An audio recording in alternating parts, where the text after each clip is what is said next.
We're fortunate enough to have Ray Grasshoff today with us because Ray is the author of Beyond Friday Nights.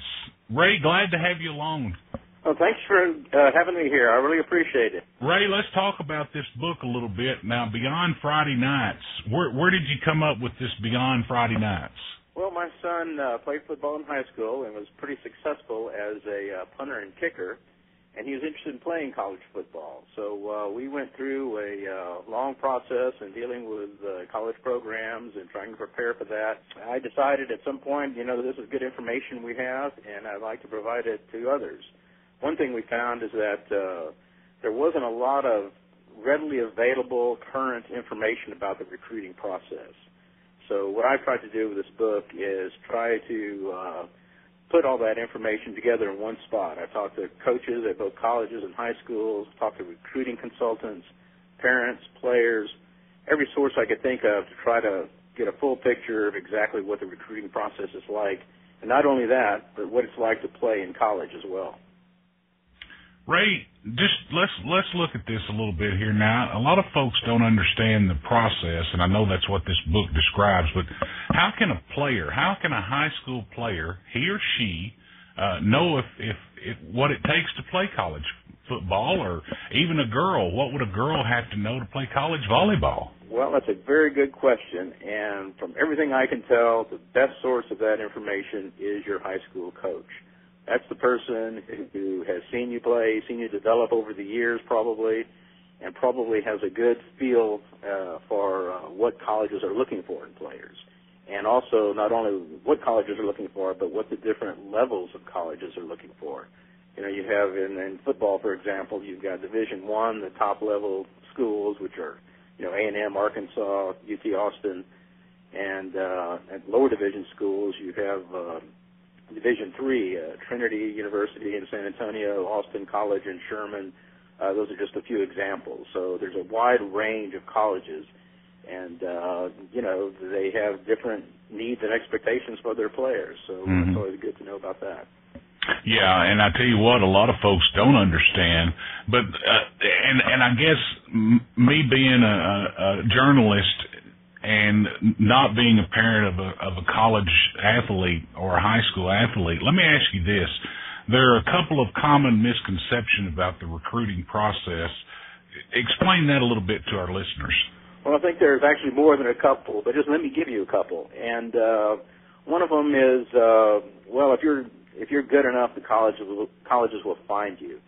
And that probably was the case in the past, but now the internet and so many sources of information, colleges are just inundated with all sorts of contact from players in very many ways.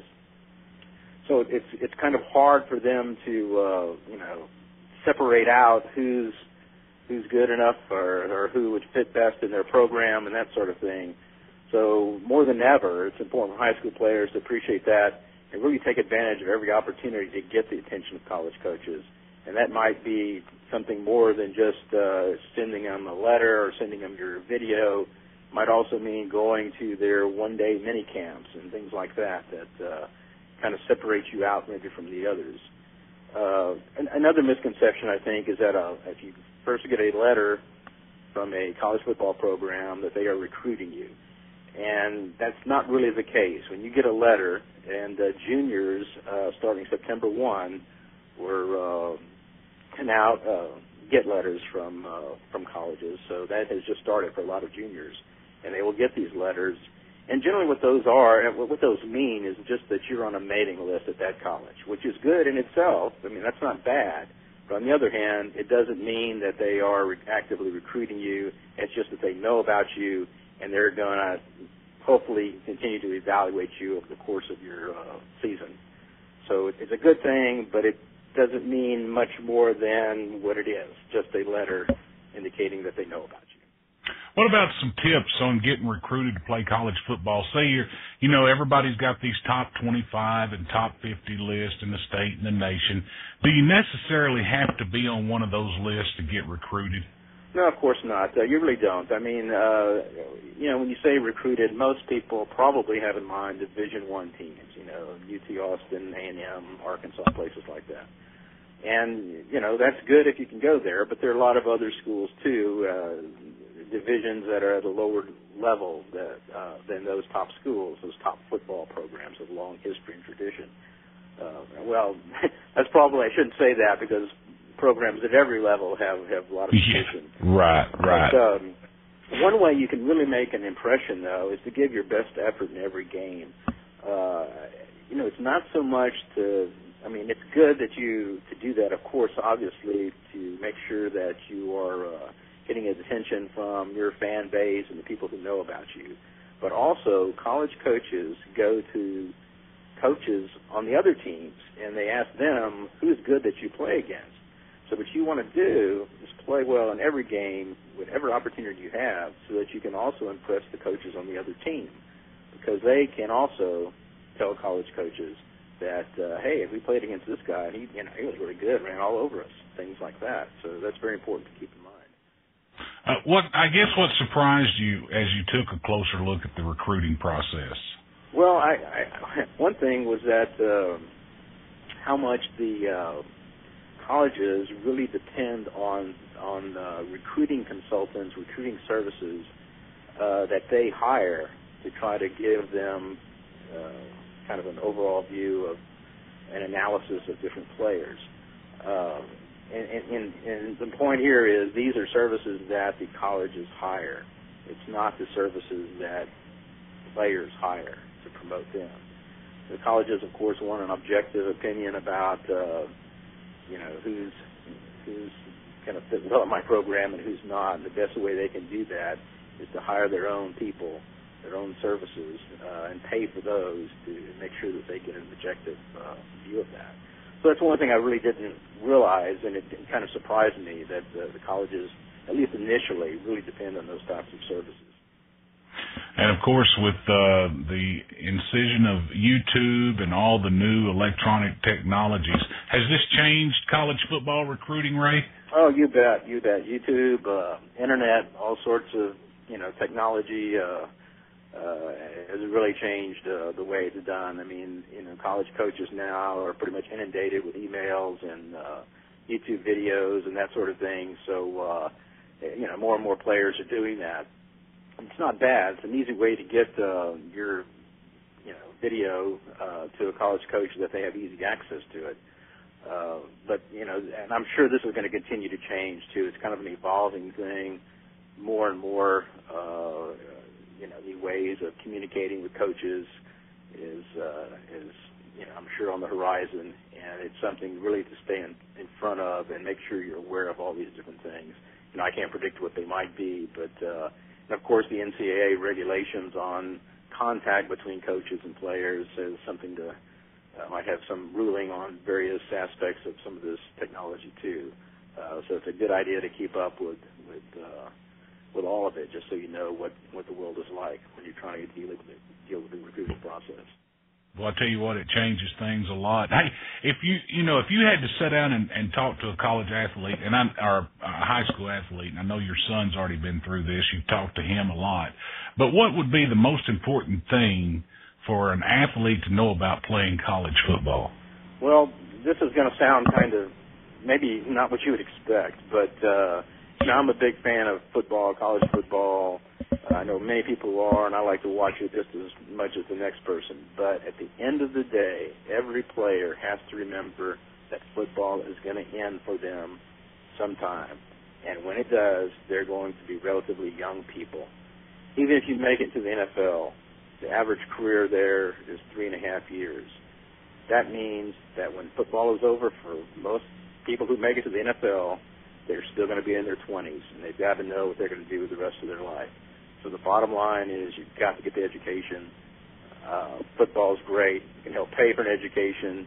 It can teach a lot of things about how to manage people, how to work with people, all those sorts of things. But at the end of the day, you've got to have a plan for what you're going to do with your life past football. That's very important.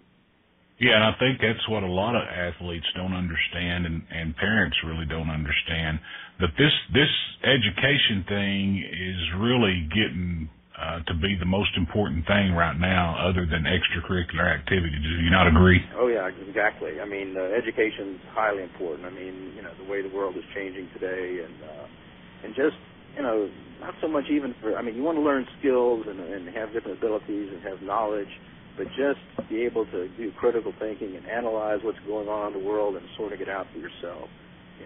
There can never be enough of that, I don't think.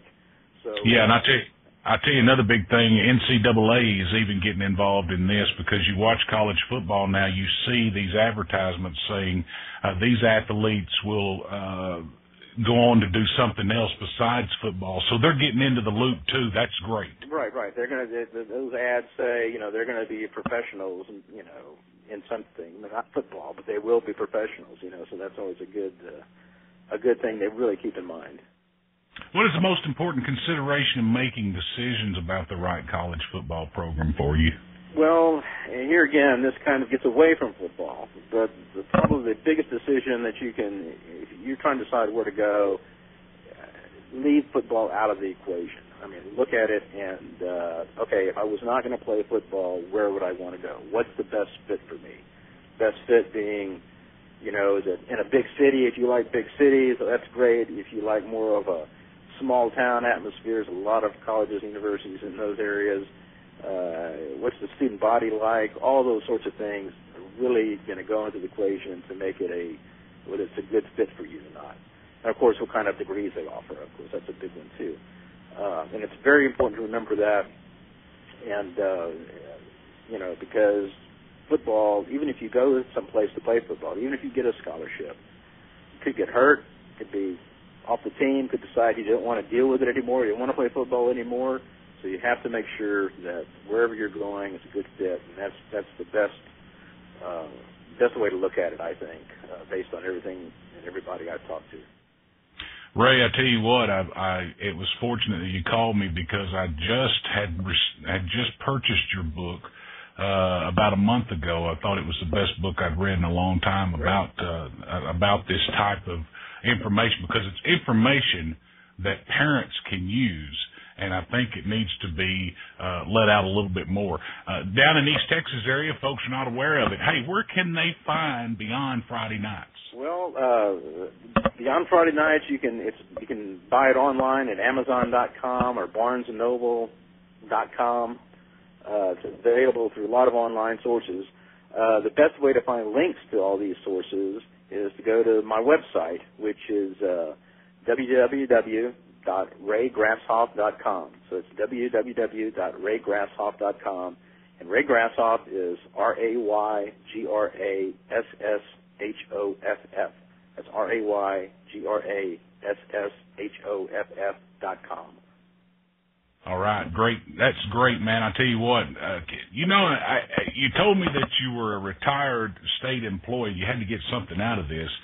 I tell you, I just want to say that as a journalist and also as a man that follows Texas high school football around and have been for about 18 years, it's good to know that people like you are out there looking out for other people's interest, and this is basically what you're doing, and you've done an outstanding job once again, Ray. Well, thank you very much, and